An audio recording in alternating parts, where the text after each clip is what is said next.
Come on, man. When we first met him, he was just a stand-up comic and a TV host. Now he's a three-time primetime Emmy Award winner.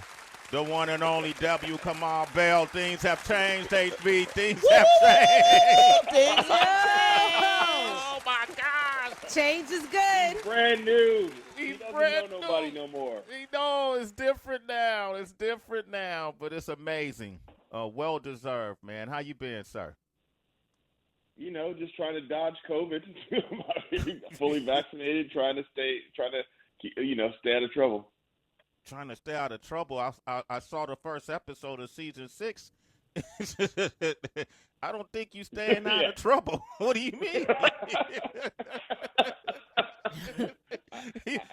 I may have some problems with the Vallejo PD now, but hopefully not.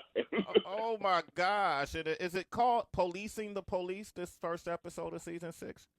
I mean, that's what they call it, but it's really about defunding the police. They just didn't want to put that title on it, so it's really a full explanation of what it means to defund the police, why we need to do it, how it has worked here in Oakland, and why it's an idea that you shouldn't run to your fading couch when you hear people say. Let's talk about that. Let's talk about it because this first episode talk about it. It's so engaging. You even break down. Let's talk about it, man. Let's talk about it, citizens. 888-742-3345. Even if we have police officers listening, let's talk about it. Let's start with the basic fundamentals of policing. You will learn a lot about the basic fundamental structure of policing because it's talked about in this episode. W. Kamau Bell, can you talk about where the fundamentals of policing came from around what time in this country? Well, certainly. So we actually think that policing has existed, since this country began, but that's not true. It wasn't until after this country was founded, and after really the origins of policing in the South come from slave catching. That was the reason why they needed police, because they needed to catch the enslaved Africans and bring them back to their plantations. So you have to understand that, therefore, the origins of policing all around the country come from policing black and later brown bodies. So that's first of all. And in the North, it came out of, we're talking about, the 1800s. It came out of protecting rich white men's property like that. Because so therefore, again, you're talking about, it wasn't about protecting the community. It was about specifically protecting rich white men's property. So that when you put those two together, policing was not built to serve all of us. It was built to serve the people who have power and also to criminalize black bodies. So when you're talking about to protect rich white men's property and those principles of policing, are we speaking about the Peel's principle of policing? Yeah, we're talking about the Barbados slave codes and the Peel's principles of policing. Which are two different ways in which policing evolved, and that was how the whole idea was conceived. It was never about like the origin of policing in the country was never about like protecting me from you, Sway, or you from me. It was about protecting white folks from us. Come on. Wow. Yeah, and it's not you spoke to some very prominent people. Nikki Jones is in there, brilliant woman. Does Nikki teach professor at UC Berkeley? She's an African American Studies professor at Cal. Yeah, she's great. Yeah, she brings the heat. Nikki Jones. Come on, Nikki Jones and Cat Brooks, who ran for mayor, who's been on our show as well. And you guys really talk about the meaning behind not how it got misconstrued or the propaganda or underlying agenda behind defund the police, but you actually broke down what it meant. And then I think it was James Birch. You guys even talked about how defunding the police can be from a fiscal perspective beneficial to a community or a city or a state. Can you speak to that? Yeah, first of all, Sway, thank you for watching the show. Everybody's not like you when I do these things. I really appreciate that, brother. I really appreciate it. You out here asking for footnotes. I appreciate that. Absolutely. So defunding the police is about the fact that, for example, in Oakland, where you're from and where I live right now, about 50% of the city's municipal fund goes to the police. But when you look at the numbers, only about 4 to 5% of calls to the police are for violent crimes. That means there are a lot of 911 calls for things that police really don't have the skills to deal with. For example, somebody's having a mental health episode in the middle of the street. You shouldn't have to call the police for that. There should be some other city service that you call that is about helping a person who's having a mental health episode in the street. Or if you're having just a regular dispute with your neighbor about something, you shouldn't have to call the police to come resolve a regular dispute with your neighbor. But unfortunately, we give them 50% of the money and then give them all those jobs. And as we've seen as recently as this week, they are not good at all those jobs. Or, for example, police, as we've seen, regular traffic stops end up with black people dead. Police should not be in charge of regular traffic stops that are about tickets and moving violations. There are other ways we could spend that money. And also, all the research shows that if you take money out of policing and put it into, or out of criminal justice and put it into schools, you end up spending less money on criminal justice in prison. Facts. It's all factual. We got a retired police officer on the line with us right now. T, I appreciate you calling. This is T from Buffalo. Thank you, T. Grand Risings. T, you there? Yes, I'm here. Yes, I'm here. Okay. I would like to ask him, it will always confuse me. You have, like, your European countries, specifically like London, you have officers that are not even armed. Why is that so? Having guns is such a big thing in policing in America. I just feel that is not necessary in the big spectrum of things. I think maybe they should have like specialized units that handle those type of things.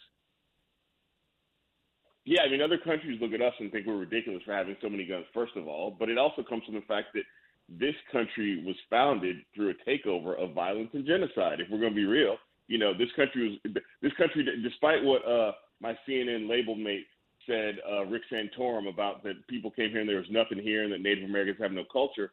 This country was founded in a violent manner, and it was a takeover, and it required violence to keep black folks down so you could keep the slave trade. I think that's just a part of how this country works. And I think that has been built. And then, as we said earlier, that's how policing was built. It was built on criminalizing black bodies.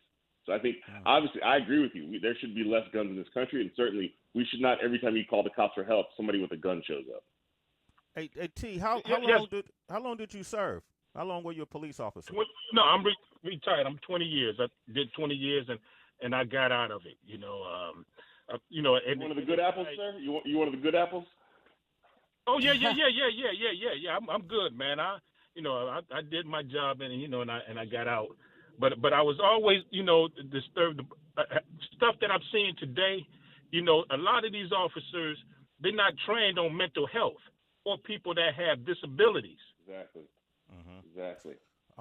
Yeah, I mean, a lot of them aren't trained much at all. It's like, for a lot of police officers, it's a 6-week training program. And in my opinion, just my opinion, and I'll leave it at this, I think, I only have a high school education and a military background. But I think police officers in this country should be educated and trained just like lawyers and doctors. I like this Absolutely. guy. Yeah. I agree. I'm just being honest with you. I think that if you want to be a police officer, you go to school, you get you a 4-year degree, you get you a law degree, and then you go through that damn academy. 20-year veteran. And when I say the training and education, bring in the mental education, human resources, put all that in the curriculum. So by this time, this officer is 25, 27, they ready. They putting people out in the street, 22, out the military, just been to Afghanistan or wherever, or haven't even worked. Don't know nothing about nothing. Put them in the academies. I know that's how it was when I came in. Put them in academies for, 12 weeks, and now you want me to train, want me to police folks? I mean, that's just how I feel about it. No, I think you're right on the money, T. And I appreciate your transparency. Thank you. This is from a 20-year veteran. T, thank you. You're a citizen, bro. You're a citizen. Thank you very much. Absolutely. We're not even talking about the underlying thread of all of this, as much as we could. When you watch this episode, which premieres May 2nd, Sunday, 10 p.m. on CNN, United Shades of America, with our guest, Kamau Bell, you're going to see in this episode that things were so bad, has always been so bad, that Lyndon Johnson himself put together a commission. Right, Kamau? Kamau called Bell? the Kerner Commission. The Kerner Commission which was to examine, basically at that point in 1967, there had been a bunch of uprisings that Lyndon Johnson called riots in American cities in the black community, starting in like 64, I believe. And they were basically just trying to figure out why this happened. And they realized that one of the big reasons was the racist nature of America and the racist nature of policing to enforce the racist nature of America. And Lyndon Johnson was like, great to hear. Anyway, let's start the war on drugs. So that's basically how it happened. So. And he put a commission of white men together. It was all white men. Yeah, it was mostly white. It was mostly white men. They put, I think there was a brother and a white woman on there. You know, they like to use us like that. But Lyndon Johnson just rejected the findings, and then actually it was the Nixon administration that started the war on drugs. And what we're saying in the episode is every time there's been an effort to just reform the police, because people say, you know, I talk to a lot of white folks, why do you got to say defund the police? And so every time That's your white. That's your white folks voice. That's my white voice. I'm working on my white voice. Why do you gotta say defund? Oh my gosh. Okay. All right. Continue. Yeah, so every time, I won't do that again. It clearly horrified all of you. But every time we talk about every time we talk about reform, we've tried reform, and you all know this. I'm preaching to the choir. We've tried reform many times, and what happens is it ends up with police going, you know how you reform us? Give us more money and give us more equipment and give us more power. So and then politicians who never want to say they cut a police budget go, okay, here's more money, here's more power, and it ends up with more dead black and brown folks. Mm-hmm. And at the core of it, we're talking, that commission came back and said racism and white supremacy. Yep. Yeah, that was white folks, white men who said that it was racism and white supremacy that was the problem.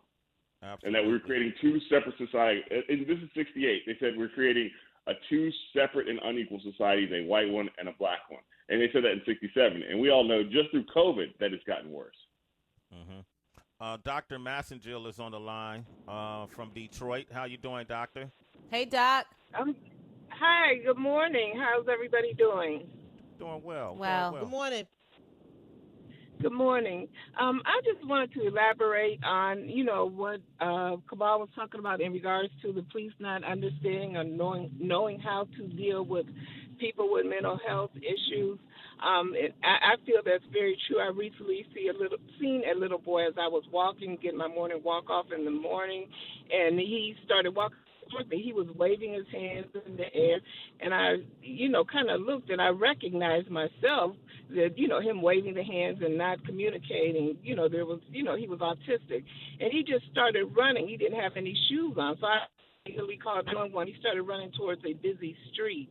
So when I called 911 and the police came, they were trying to talk to him, and I had to stay with him because I knew he was autistic, and I knew that they didn't know how to handle that. And I knew, a lot of times, with them not understanding that waving their hands or not speaking or walking away, could be just perceived differently.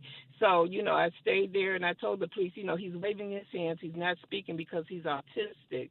So thank God in my community, they were able to at least listen to me as a citizen because I did make the call.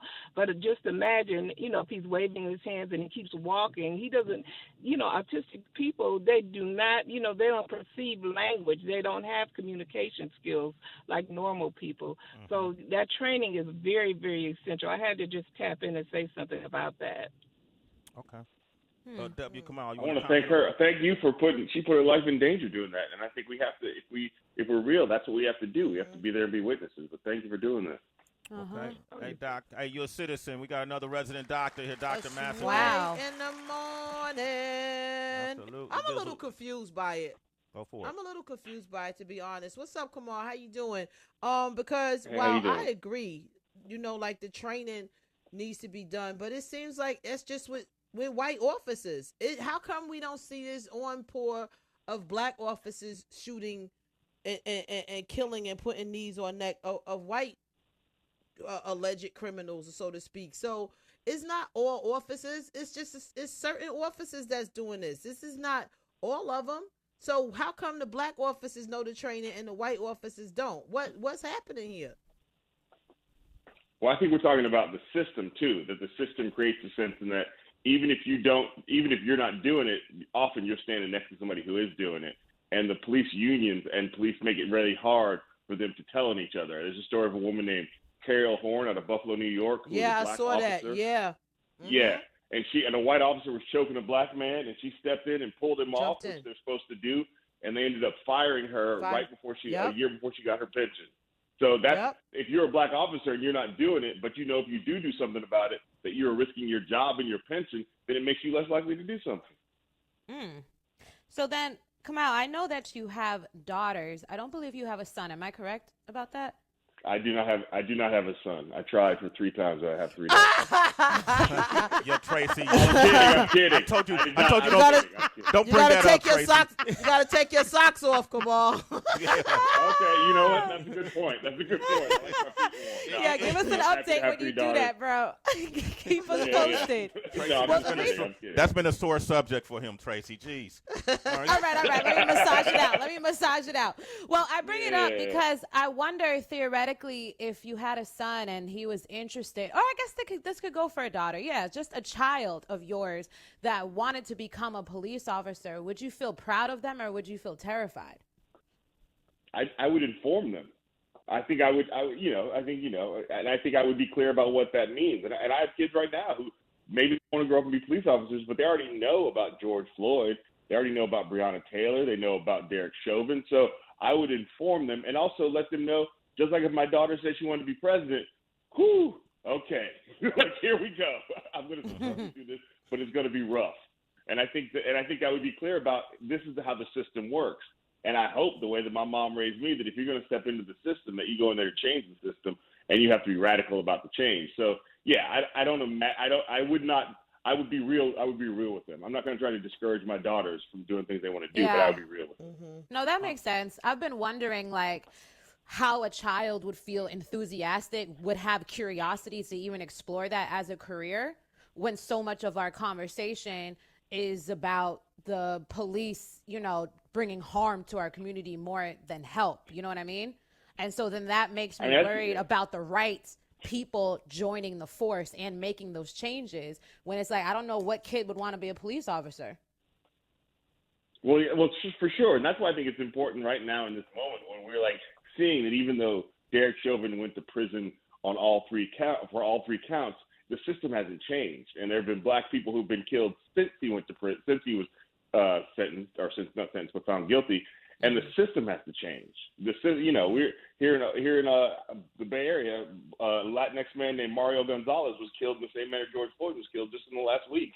So until we really reimagine the whole system, which is what the episode is saying we have to do, we're going to get the same results. W. Kamau Bell. I'm going to take one last call from Albany. Sean, you wanted to comment? Absolutely. Thank you. Good morning to all party people. Grand Rising. Party people. Yo. Indeed. Just real quick, come on. I mean, 2 points, right? People say you can attract more bees with honey, right? And so this term of defunding the police seems to take on a lot of negative connotation. And I heard when you came in, you was adamant about defunding the police. Do you think that we can try to use a better term to try to get the masses behind what we're trying to change about the system, other than using the term defunding the police? Because it seems to be a term that is dividing more than uniting. And number 2, and this may be a little bit out of your wheelhouse because you have the new show coming up. But this whole piece about these executive orders regarding the transgender community, executive order regarding the Asian community, and then still no executive orders from Biden regarding the African-American community and the trials and tribulations that we've been going through over the current years. What are your thoughts on those 2 pieces? Those 2 small things? All right, here we go. Great question, Sean. I mean, first of all, we, black people, even those of us who voted for Joe Biden and Kamala Harris, know that we can't stop pushing them. We can't expect that just because we voted that's enough. And that's the history of black folks in this country. We cannot trust our elected officials to just do the right thing. So we have to push them. So I'm right there with you. We got to push them to do more for the black community. 100%, absolutely. The other thing I would say that is a lot of the people in the defund movement, I think there's 2 things about that. One, you have to remember this. Ever since black people, ever since we showed up here in this country, ever since they unloaded us from that boat, we've been trying to figure out ways for the power structure and law enforcement to be nicer to us. And Martin Luther King Jr. was basically talking about everybody should get a hug, and he was assassinated. So I think in some ways, the people who came up with defund the police were saying we have to figure out a big way to get people's attention. And as of the episode, it's way nicer than what Ice Cube said. So I think we have to understand that maybe there will come another way to say this, but this is what it is right now. Yeah. Okay. And why sugarcoat it? And then what about the executive orders that he mentioned? What were your thoughts? Well, no, I think we have to, like I said earlier, we have to keep pushing the Biden administration. We can't expect that just because we voted them in that they're going to do the right thing. So I think, yeah, absolutely, we should constantly be demanding more because black women are the ones who put Biden in office in the first place. Those black women who led those organizations in Georgia. Absolutely. Stacey Abrams, salute. Sean, thank you for your questions. I hope that answered it. You're a citizen. It's Sway in the morning. And then I want everyone, May 2nd, 10 p.m. on CNN. It's the best show they have. United Shades of America with W. Kamau Bell. Absolutely. And I say that with certainty. All right? So you guys make sure y'all support this, man. Always good to hear your voice, brother. I love how you rep the town. Y'all got some nice shots over there in the estuary and everything. I ain't seen those shots. I had to show it off. Yeah, man, I enjoyed it. And thank you again for the work you do, and congratulations on all the success. Thank you, brother. Thank you, everybody. You're Absolutely. welcome. Hey, man, Congrats, hit him up. Yeah, man, follow him at W. Kamau Bell. That's Kamaubell. All right, follow him. Ask him questions, man. We got political news with Mike Muse coming up next.